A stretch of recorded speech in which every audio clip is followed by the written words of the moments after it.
Už čoskoro na slovenskom a českom nebi uvidíme krásku menom C390 Millennium, z ktorej sa stáva štandardné transportné lietadlo strednej Európy, pretože okrem nás ho bude mať vo výzbroji aj Rakúsko a Maďarsko. Než preletia prvé kusy k 46. krídlu v kuchyni a k 202 a 40. transportní a speciálne letke z Prahou k Bell, pozrime sa na príbeh jej vzniku, takticko-technické parametre a schopnosťami, ktorými disponujem. Brazílsky Embraer sa vývojom stredného taktického transportného lietadla pustil do neľahkej úlohy. Na prelome milénia totiž v tejto kategórii neochvejne dominovali už 10 ročia legendárne americké C-130 Herculesy, vytláčajúce po páde železnej opony aj sovietské Antonovy a Ilyushiny. Brazílski konštruktéri si však verili, pretože chceli priniesť do tejto kategórie celkom nové technické riešenia, ktoré už do Herculesu jednoducho nebolo možné integrovať. Vývoj oficiálne započal v roku 2008. Za základ vývoja si vzali vtedy veľmi úspešnú civilnú rodinu E-jetov. Brazílska vláda projektu dôverovala, tak poskytla $440 miliónov. O rok túto sumu navýšila o 1,5 miliardy. Vtedy bolo jasné, že Embraer musí uspieť nielen pri vývoji, ale hlavne exporte. V tomto období sa začali konkurenčné projekty, a to ukrajinský Antonov AN-178 a ruský Ilyushin Il-276. Spojené štáty však trestuhodne zaspali a pokračovali len v modernizáciách C-130, ktorú poznáme ako C-130J-30 Super Hercules. Prednedávnom, to bolo presne 10 rokov od letu prvého prototypu, ktorý sa uskutočnil 3. februára 2015. Nasledovali intenzívne testy, ktoré ukazovali jeho kvality a završené boli definitívne 4. septembra roku 2019, kedy prevzalo brazílske letectvo prvý sériový kus. Ešte pred dokončením všetkých testov sa ale prvým zahraničným užívateľom stalo vtedy Portugalsko. Nasledovala objednávka z Maďarska koncom roku 2020. Odvtedy sa objednávky len sypali, pretože ich objednalo Holandsko, Rakúsko, Česko, Švédsko, Južná Kórea a Slovensko. Veľký záujem prejavuje aj India, Juhoafrická republika, Angola, Kolumbia, Grécko, ale dokonca aj taká Rwanda. V súčasnosti je teda už zazmluvnených teoreticky asi 50 lietadiel a ďalšie desiatky kusov sa očakávajú do konca 20. rokov. To je výborná správa pre každého užívateľa, pretože to zabezpečuje stabilnú dostupnosť náhradných dielov a dlhodobú podporu zo strany výrobcov spojenú s priebežnou modernizáciou, ako v prípade Herculesu.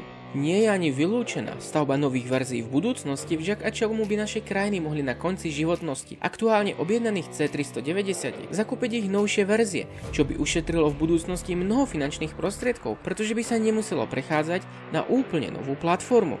Pretože vo svojej kategórii disponuje vynikajúcimi parametrami. Niektorí očakávajú, že sa z milénia stane Hercules pre 21. storočie. Jeho maximálna rýchlosť je 988 km za hodinu oproti 670 pri Herculesovi. No a cestovná je 870, respektíve 644. Brazílsky stroj umožňuje rýchlejšie zásobovanie jednotiek. Okrem vyššej rýchlosti poskytuje aj vyššiu nosnosť. Jeho maximálne užitočné zaťaženie je až 26 tón oproti americkej C-130J-30, u ktorej je to len 20,4 tony. Jeho ukrajinský konkurent má nosnosť len 18 tón a ruský stroj má mať 20. Má mať je dôležité, pretože ani 15 rokov od odhlásenia vývoja sa nepostavil funkčný prototyp a je otázkou, či sa ešte postaví, pretože India od projektu odstúpila a ani opakované snahy Moskvy ju znova zapojiť do projektu neúspeli, pretože prejavuje záujem skôr o brazílsky typ. Jeho maximálny dolet pri nosnosti 26 tón je 2000 km, no pri náklade o hmotnej sile 14 tón má dolet až 5000 km, čo je bezkonkurenčné, pretože jeho konkurenti majú maximálny dolet na tejto úrovni, ale bez nákladu. Ten je v prípade C390 vyše 6000 km. Náklad je teda schopný doručiť ďalej a rýchlejšie než ktorýkoľvek konkurenčný typ, čo sa výborne hodí pri expedičných operáciách. Do svojich útrob je schopný prijať aj obrnenca Boxer 8x8, samozrejme po odstrojení, pretože jeho hmotnosť vo verzii KBVP sa pohybuje okolo 33 tón. Česká republika testovala aj prepravu Pandurov a je pravdepodobné, že bude schopné prepravať aj slovenské Pátrie AMV XP. Pri testoch dokázal prepraviť aj vrtuľník UH-60 Black Hawk. Na palube sa môže nachádzať 66 výsadkárov alebo 80 plne vyzbrojených vojakov a je schopný zhodiť na padákoch náklad do celkovej hmotnosti 19 tón. Je schopný zabezpečiť prepravu 74 ranených vojakov alebo civilistov na nosítkach so zabezpečenou komplexnou zdravotnou starostlivosťou. To umožňuje rýchlo evakuovať ranených vojakov z bojovej zóny alebo civilistov pri živelných katastrofách. Vďaka svojej rýchlosti ich môže do koncovej nemocnice previesť rýchlejšie a otočiť sa viackrát a s menším počtom potrebných lietadiel.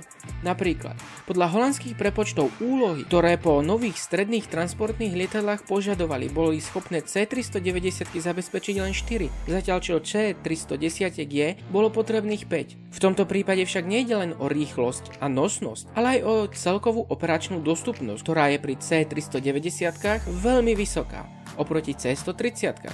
Väčšinou však jedna výhoda je kompenzovaná minimálne ďalšou nevýhodou v inej oblasti a je na požiadavkách armád, čo je pre nich najdôležitejšie. V prípade C-390 sa samozrejme môžeme pýtať na cenu. Prevádzka prúdových typov býva nákladnejšou než prevádzka turbovrtulových. V tomto smere sú informácie veľmi ťažko dohľadateľné, no napríklad Južná Kórea pri výbere tvrdila, že nie sú žiadne významné rozdiely v nákladoch na prevádzku oproti konkurencii. Zapríčinené to môže byť napríklad vyššou efektivitou moderných motorov, faktom, že sú na lietadle len 2 oproti 4 na Herkulese, aj keď turbovrtulových, ale aj voľbou rodiny civilných motorov používaných na sérii Airbus A320. Vyššie náklady na prevádzku budú pravdepodobne vznikať pri kratších letoch, kde lietadlá C-130 a hlavne C-27 Spartan sú efektívnejšie.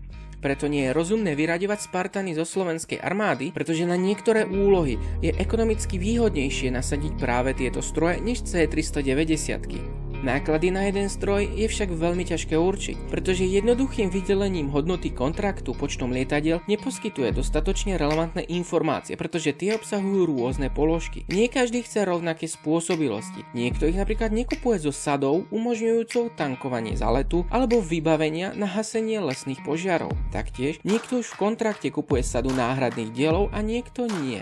Preto jednotková cena lietadiel sa pohybuje od 140 po skoro 300 miliónov dolárov.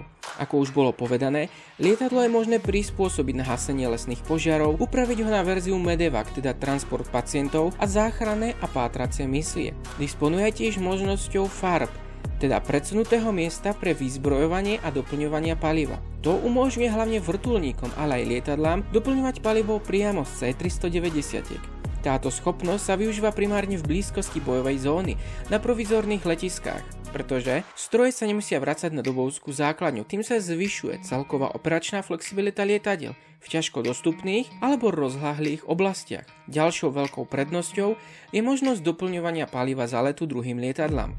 Pre mnoho letectiev je to výhodná vlastnosť, pretože nepotrebujú disponovať špecifickým typom, ako napríklad KC-46 Pegasus. Napriek tomu, ale túto schopnosť kupuje len málo zákazníkov. Lietadlo je navrhnuté na pôsobenie v odľahlých oblastiach s minimálnou infraštruktúrou polných letísk a s drsnými podmienkami, čo bolo logickým požiadavkom vzhľadom na brazílsku geografiu.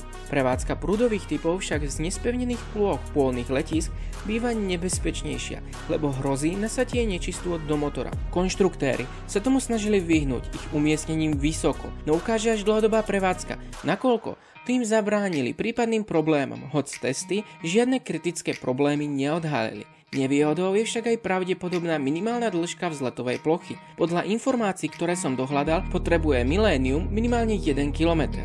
Zatiaľ čo Hercules potrebuje asi polovicu, čo môže byť v niektorých prípadoch významný handicap. Je ale otázkou, koľko z týchto schopností bude pre Slovensko zakúpených. Česká republika ich podľa dohľadaných informácií kupuje všetky, no o ich reálnom využití panujú značné pochybnosti, o čom vyšiel výborný článok na Armádnych novinách.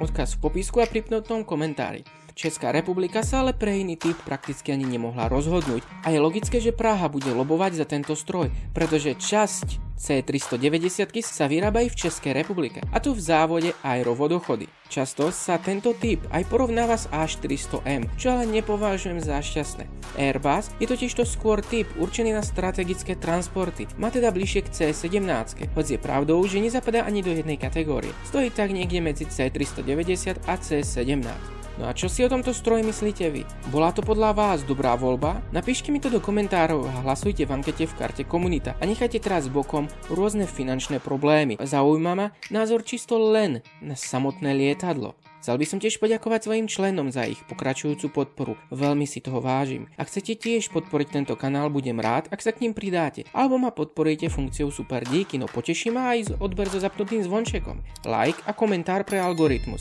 A pre dnešok to už bude všetko. A ja vám prajem krásny zvyšok dňa alebo noci.